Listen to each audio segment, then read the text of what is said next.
The phrase sea monster immediately conjures visions of massive tentacled beasts, serpentine leviathans coiling beneath a ship's hull, or prehistoric creatures glimpsed in the fog of some desolate lake. For many, these creatures are relics of myth or fantasy, entertaining, perhaps frightening, but ultimately unreal. And yet, the belief in such monsters has endured for millennia, surviving through cultures, generations, and even into the modern scientific age. We may not find them in textbooks or natural history museums, but they persist in lore, in blurry photographs, and in the collective imagination. This video explores the idea of sea monsters not as pure myth, nor simply as misidentified marine animals, but as something liminal, where biology, psychology, and cultural memory intertwine. Could something monstrous still hide in our oceans? Or is the true beast something we've carried with us all along? Before we begin, if you enjoy thoughtful deep dives like this one, make sure to subscribe, leave a like, and turn on notifications so you don't miss the next exploration. Our oceans remain one of the least explored frontiers on Earth. Over 80% of the world's oceans remain unmapped and unobserved by humans. We know more about the surface of Mars than we do about the deepest trenches of our own seas. In that darkness, uncertainty breeds possibility. It is not irrational to wonder if something enormous and unknown could still be lurking in the hadal zones of the Pacific or the unexplored abysses of the Southern Ocean. Consider that the colossal squid, a creature once thought to be a sailor's tall tale, was only officially documented in the 2000s. It can reach lengths of over 40 feet and has razor-sharp hooks on its tentacles. Until recently, it was a sea monster. Now it's marine biology. The first records of sea monsters can be traced to ancient civilizations. In Mesopotamian mythology, Tiamat was a primordial goddess of the sea who took the form of a monstrous dragon, the embodiment of chaos and salt water. The Babylonian creation myth begins with her defeat by the god Marduk, who splits her body to form the heavens and the earth. This image of a primeval sea beast, dangerous and vast, echoes in cultures from Japan to Scandinavia. In Norse myth, Jörmungandr, the world serpent, encircles the earth beneath the ocean. In Hindu cosmology, the churning of the ocean of milk involves divine serpents and monsters. These stories suggest that sea monsters were not merely creatures, but symbols, avatars of nature's unknowability, chaos, and the fear of drowning in the sublime. Classical authors like Pliny the Elder described sea serpents and fish with features so strange they bordered on the impossible. In medieval bestiaries, monks illustrated giant krakens devouring ships whole, their tentacles confused with whirlpools. These illustrations weren't just ignorance, they were attempts to map the boundaries of the known world. In early modern cartography, unexplored regions were often marked with dragons and sea beasts, reinforcing the idea that the ocean held terrors no one had yet encountered but everyone feared. Here be monsters, the map said, not metaphorically but literally. Scientific skepticism in the Enlightenment pushed back on these beliefs, reclassifying many monsters as misidentified whales, oarfish, or floating carcasses, yet belief in sea monsters didn't vanish, it adapted. In 1848, the crew of the HMS Daedalus claimed they saw a long-necked serpent in the South Atlantic. The account was published in the Times of London, and even today skeptics argue over whether it was an oarfish, a misidentified whale, or something else entirely. In 1977, a Japanese fishing trawler off the coast of New Zealand hauled up the rotting remains of a massive, unidentified creature, later dubbed the Zuyo Maru carcass. Some thought it was a plesiosaur, others dismissed it as a decomposed basking shark. The debate continues. This leads us to Loch Ness. Of all modern sea monster legends, Nessie is perhaps the most famous. While Loch Ness is a freshwater body, the creature's supposed nature, long-necked, dinosaur-like, fits within the broader archetype of aquatic mystery. What's compelling is not just the folklore surrounding it, but the sheer persistence of belief. Despite numerous sonar sweeps, photographic investigations, and hoaxes, a segment of the population remains convinced that something large and unknown swims those dark Scottish waters. The psychological profile of such belief is rich. Believers often exhibit high openness to experience, and are deeply attuned to the romanticism of mystery. Critics, meanwhile, argue that Nessie is a cultural artifact, not a biological one. But that doesn't make her less real, just real in a different way. So what if we step back and ask the question at the heart of this? Could sea monsters still exist? Biologically speaking, the odds are not zero.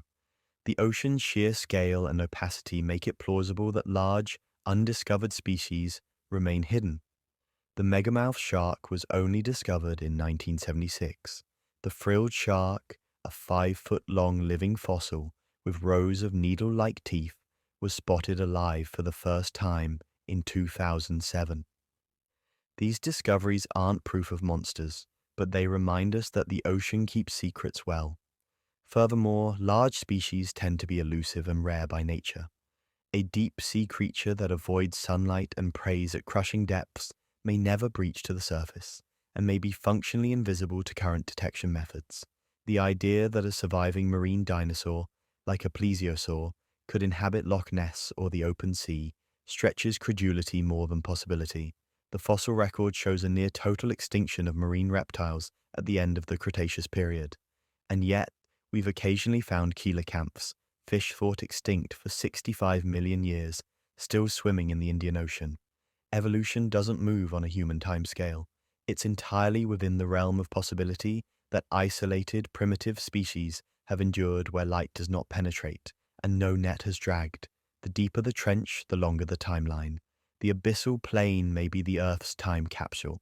But if biology suggests rare possibility, psychology suggests inevitability. Sea monsters are not just about nature, they're about us. Carl Jung wrote of the shadow, the repressed aspects of the self that, when denied, take monstrous forms in dream and myth. The ocean, in psychological symbolism, represents the unconscious, vast, dark, unknowable. The monster in the ocean, then, is our shadow made manifest. It is the part of the self that civilization cannot tame, the part that slithers beneath the surface. This helps explain why sailors, whose lives depended on navigating a chaotic sea, invented monsters to embody their dread. Today, we still swim with that dread. When we stare at sonar blips or strange blobs on Google Earth's ocean scans, it's not just curiosity. It's our ancient fear returning. There's also the human instinct to anthropomorphize. We see faces in clouds and patterns in chaos. Pareidolia, the tendency to perceive meaningful images in random data, plays a large role in sea monster sightings. A whale carcass, bloated and half decomposed, becomes a sea serpent. A tangle of kelp seen from the deck becomes a kraken's arm. A shadow beneath a boat becomes something otherworldly. This doesn't invalidate the emotional truth of the experience. It just complicates our definitions of reality. Sometimes we don't see monsters because they're there. We see them because we need them to be. Culturally, sea monsters often appear when technology advances. The industrial age saw a resurgence in sea beast stories. Jules Verne's 20,000 Leagues Under the Sea introduced the giant squid as both a literal threat and a metaphor for the untamable frontier. Today, films like The Meg, Underwater, or Godzilla draw from this same well of terror. We explore space while knowing less about our own ocean floor, and that dissonance breeds anxiety. What else is down there? What have we awoken? There's a reason Lovecraft placed Cthulhu beneath the sea. It's not just his alien nature. It's the fact that he's beneath us, that we walk above his realm without knowing, and when he stirs, he does not care who we are. That's the essence of cosmic horror, not just monsters, but the monstrous indifference of the deep. But sea monsters also reflect awe. They are not just terrors, they are wonders. The biblical Leviathan, for example, is God's creation, untamable by man, but glorious in its strength. In Job 41, God speaks of Leviathan not as a threat, but as a demonstration of divine power. Out of his mouth go burning lamps, his breath kindles coals. Leviathan isn't meant to be hunted, he's meant to humble. This echoes in many indigenous traditions, where sea beasts are treated with reverence. The Inuit tell stories of the Tijeruk, a snake-like sea creature that guards the waters. In Maori myth, the Taniwa are both protective and punishing, spirits of the deep tied to specific locales. These are not monsters in the Western sense, but personifications of nature's force. Fear and respect are not opposites here. they are siblings. This duality, terror and reverence, may explain the enduring appeal of sea monster myths. They allow us to express fear of the unknown while also romanticizing it. The sailor who fears the Kraken also dreams of it. The scientist who debunks Nessie may still hope, deep down, that she's real. Because sea monsters, even as metaphors, grant us permission to imagine that the world is still strange, that discovery is still possible, that we haven't seen it all. This is why some cryptozoologists, though mocked by mainstream science, persist in their searches. They are, in a way, our last explorers, not of new lands, but of belief itself. And here is the paradox. The more we know, the more we doubt, and yet the more we long for mystery. In a fully mapped world, sea monsters become not less necessary, but more. They are our rebellion against total knowledge, our quiet hope that nature still has secrets, and perhaps it does.